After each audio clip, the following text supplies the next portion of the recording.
My dear friends and gods, ఈరోజు ఇప్పుడు ఈ సమయంలో పూరి జగన్నాథ ఆలయంలో జగన్నాథుడైన శ్రీకృష్ణ భగవానునికి కృష్ణుడి అన్న అయిన బలభద్ర బలరాముడికి వారి చెల్లెలైన సుభద్ర అమ్మకు రథయాత్ర జరుగుతున్న సందర్భంగా పూరి జగన్నాథుని గురించి తెలుసుకుందాము. మిత్రులారా, పూరి జగన్నాథ టెంపుల్ ఒడిషాలోని ఆషాఢమాసం శుక్లపక్షం 2వ రోజు ఏటా పూరిలో జగన్నాథ రథయాత్ర ప్రారంభమవుతుంది. చార్ధామ్ తీర్థయాత్రలలో పూరి జగన్నాథ ఆలయం అత్యంత ముఖ్యమైనది. ఈ ఆలయం హిందూ భక్తులకు అత్యంత ముఖ్యమైనది. ఇది దాదాపు 1078 సంవత్సరంలో నిర్మించబడిన ఒక శక్తివంతమైన ప్రాచీన చారిత్రక నిర్మాణము. ఈ ఆలయంలో శ్రీకృష్ణుడు సుభద్ర బలరామ సమేతంగా దర్శనమిస్తాడు. సంస్కృత భాషలో జగన్నాథుడు అంటే జగత్ అంటే విశ్వం, నాథ్ అంటే ప్రభువు అని అర్థం. జగన్నాథుడు విశ్వానికి ప్రభువు అని అర్థం. శాలివాహన శకం 1078 నుంచి 1148లో నిర్మించబడిన దేవాలయం కళింగరాజు చోడ గంగాదేవ ప్రారంభించాడు. శాలివాహన శకం 1174లో ఒడిషా పాలకుడైన అనంగ భీమదేవ దీన్ని పునర్నిర్మించినాడు అని రాగి శాసనాలలో రాశారు. అంతకుముందు అక్కడున్న ఆలయాన్ని ఇంద్రద్యుమ్న మహారాజు కట్టించాడని, దీని వెనుక ఒక కథ ఉంది అని అంటారు. జగన్నాథుడు గిరిజనుల దేవుడని, నీలమాధవుడనే పేరుతో పూజలందుకున్నాడని స్థల పురాణం. అడవిలోని ఓ రహస్య ప్రదేశంలో ఉన్న జగన్నాథుడిని గిరిజనుల రాజైన విశ్వావసుడు పూజించేవాడట. విషయం తెలుసుకున్న ఇంద్రద్యుమ్న మహారాజు ఆ రహస్యాన్ని కనిపెట్టడానికి విద్యాపతి అనే బ్రాహ్మణ యువకుణ్ణి అడవికి పంపుతాడు. విశ్వావసుడి కూతురు లలితను విద్యాపతి పెళ్లి చేసుకుంటాడు. పెళ్ళైన తర్వాత రహస్యంగా వారు పూజించే దైవాన్ని చూపించమని పదే పదే విద్యాపతి ప్రాధేయపడుతున్నందుకు అల్లుడి విన్నపాన్ని కాదనలేని విశ్వావసురాజు అతని కళ్ళకు గంతలు కట్టి గుడి దగ్గరకు తీసుకువెళ్తాడు. విద్యాపతి తెలివిగా దారి పొడుగున ఆవాలు జార విడుస్తాడు. కొన్నాళ్లకు ఆవాలు మొలకెత్తి దారి స్పష్టంగా తెలుస్తుంది. దీంతో వెంటనే ఇంద్రద్యుమ్న మహారాజుకు రమ్మని కబురు పెడతాడు. రాజు ఇంద్రద్యుమ్నుడు అక్కడికి చేరుకోగానే అక్కడున్న దైవ విగ్రహాలు మాయమవుతాయి. ఇంద్రద్యుమ్నుడు నిరాశతో అశ్వమేధ యాగం చేసి ఓ ఆలయాన్ని నిర్మించి నరసింహస్వామిని విగ్రహాన్ని ప్రతిష్ఠిస్తాడు. ఒకనాడు ఇంద్రద్యుమ్నుడు నరసింహస్వామి గుడి దగ్గర నిద్రిస్తుండగా జగన్నాథుడు కలలో కనిపించి సముద్ర తీరంలో చాంకీ నది ముఖద్వారానికి వేప కొయ్యలు కొట్టుకు వస్తాయని, వాటితో విగ్రహాలు చేయించమని ఆదేశిస్తాడు. కొయ్యలైతే కొట్టుకు వచ్చాయి, కానీ విగ్రహ నిర్మాణానికి ఎవరూ ముందుకు రాలేదు. ఏమి చేయాలా అని రాజు ఆలోచిస్తున్న సమయంలో దేవశిల్పి అయిన విశ్వకర్మ వికలాంగుడి రూపంలో వస్తాడు. తానొక్కడే రహస్యంగా ఓ గదిలో విగ్రహాలకు రూపకల్పన చేస్తానని, ఆ సమయంలో మంచినీళ్ళు కూడా ముట్టుకోనని, ఆ 21 రోజులు అటువైపు ఎవరూ రాకూడదని, తన పనికి ఆటంకం కలగకూడదని షరతు విధిస్తాడు. ఈ షరతుకు రాజు అంగీకరిస్తాడు. రోజులు గడుస్తున్నా గదిలోంచి ఎలాంటి శబ్దమూ రాదు. దీంతో ఇంద్రద్యుమ్నుడి రాజు భార్య రాణి గుండిచాదేవి తొందర పెట్టడంతో గడువు పూర్తి కాకుండానే రాజు తలుపులు తెరిపిస్తాడు. శిల్పి కనిపించడు. చేతులు కాళ్ళు లేని సగం చెక్కిన విగ్రహాలు మాత్రం దర్శనమిస్తాయి. పశ్చాత్తాపంతో రాజు బ్రహ్మదేవుడిని ప్రార్థిస్తాడు. చతుర్ముఖుడు అయిన బ్రహ్మ ప్రత్యక్షమై ఇక మీదట అదే రూపంలో విగ్రహాలు పూజలందుకుంటాయి అని ఆనతిస్తాడు.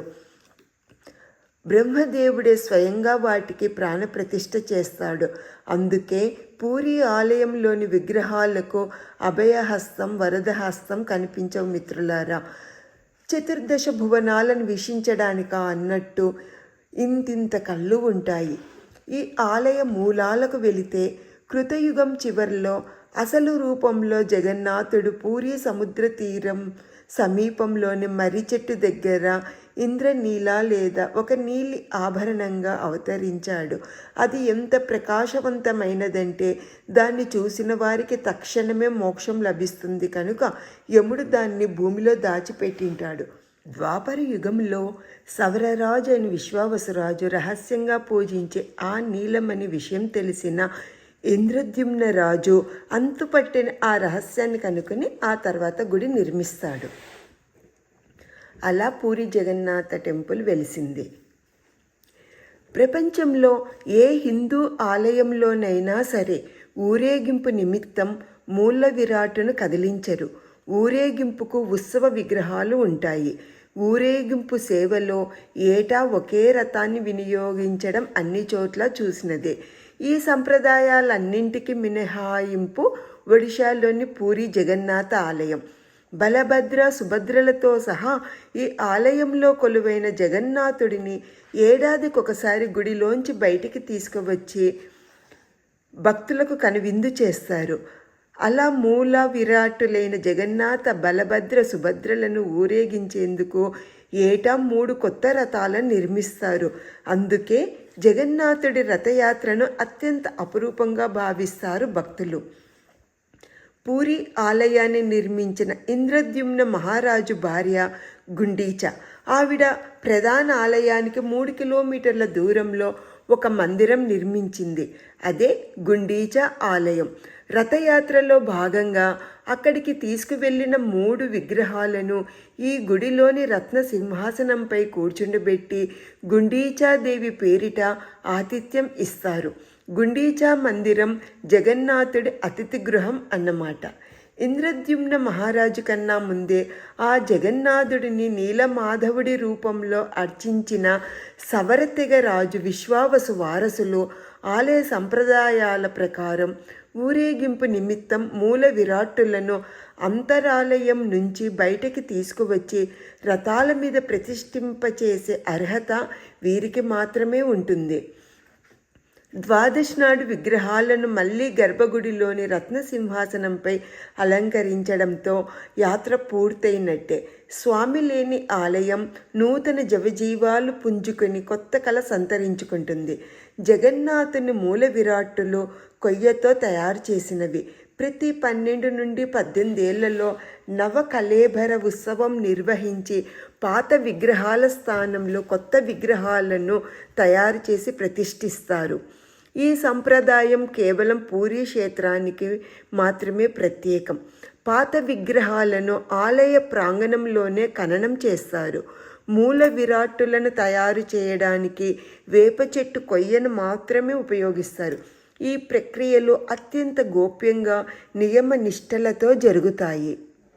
జగన్నాథుని మూల విరాట్టులో బ్రహ్మ పదార్థం అనేది ఉన్నట్లు చెబుతారు. నవ కళేబర ఉత్సవ సమయంలో పాత విగ్రహంలోని బ్రహ్మ పదార్థాన్ని కొత్త విగ్రహంలో నిక్షిప్తం చేస్తారు. ఈ తంతును నిర్వహించే అర్చకుని కళ్ళకు గంతలు కట్టి చేతులకు వస్త్రాలు చుట్టుకొని ఈ బ్రహ్మ పదార్థాన్ని మారుస్తాడు. పాత విగ్రహం నుండి కొత్త విగ్రహానికి బ్రహ్మ పదార్థాన్ని మార్చేటప్పుడు కుందేలను పట్టుకుంటే ఎలా ఉంటుందో అలా ఉంటుందంట ఆ స్పర్శ. బ్రహ్మ పదార్థము అనే వైబ్రేషన్ ఉన్నందుకు అందుకే ఈ గుడికి అంత ప్రత్యేకత మిత్రులారా. పూరి జగన్నాథ టెంపుల్లోని జగన్నాథుడికి ఒక పాట. నీలాద్రినాథం నమామి నిత్యం, నమామి నిత్యం నీలాద్రినాథం, నీలాద్రినాథం నమామి నిత్యం, నమామి నిత్యం నీలాద్రినాథం. నౌమి ప్రణోమి నమస్కరోమి, నౌమి ప్రణోమి నమస్కరోమి గృణామి నిత్యం నీలాద్రినాథం గృణామి నిత్యం నీలాద్రినాథం ఆనందకందం సుచందచందం పూర్ణారవిందం సదైవ వనం నౌమి ప్రణోమి నమస్కరోమి నౌమి ప్రణోమి నమస్కరోమి ముఖారవిందం పాదారవిందం నీలాద్రినాథం నమామి నిత్యం నమామి నిత్యం నీలాద్రినాథం అశేషతోషం సుహాసవాసం మధుప్రకాశం విషావినాశం నౌమి ప్రణోమి నమస్కరోమి నౌమి ప్రణోమి నమస్కరోమి శ్రీశం సురేశం జగదీశమీశం నీలాద్రినాథం నమామి నిత్యం నమామి నిత్యం నీలాద్రినాథం సదా వసంతం హృదీయసంతం శ్రియాలశాంతం శుభం స్మరంతం నౌమి ప్రణోమి నమస్కరోమి నౌమి ప్రణోమి నమస్కరోమి సంసారసారం కరుణావతారం నీలాద్రినాథం నమామి నిత్యం నమామి నిత్యం నీలాద్రినాథం మనోభిరామం నీకామకామం స్వయం ప్రమాణం పూర్ణపురాణం మనోభిరామం నీకామకామం స్వయం ప్రమాణం పూర్ణపురాణం నౌమి ప్రణోమి నమస్కరోమి నౌమి ప్రణోమి నమస్కరోమి నారాయణం చ ప్రణోమి నోమి నీలాద్రినాథం నమామి నిత్యం నమామి నిత్యం నీలాద్రినాథం. నా చిన్నతనమున మా అమ్మ కూడా పూరి జగన్నాథ టెంపుల్ గురించి జగన్నాథుని గురించి చెప్పేది. మా అమ్మ నాన్నలకు పూరి జగన్నాథుడైన కృష్ణుడికి బలభద్రుడైన బలరామునికి సుభద్ర అమ్మకు ఆత్మపూర్వక ప్రణామాలు. విశ్వావసరాజుకు కూడా వందనాలు. అందరికీ వందనాలు. Thank you friends.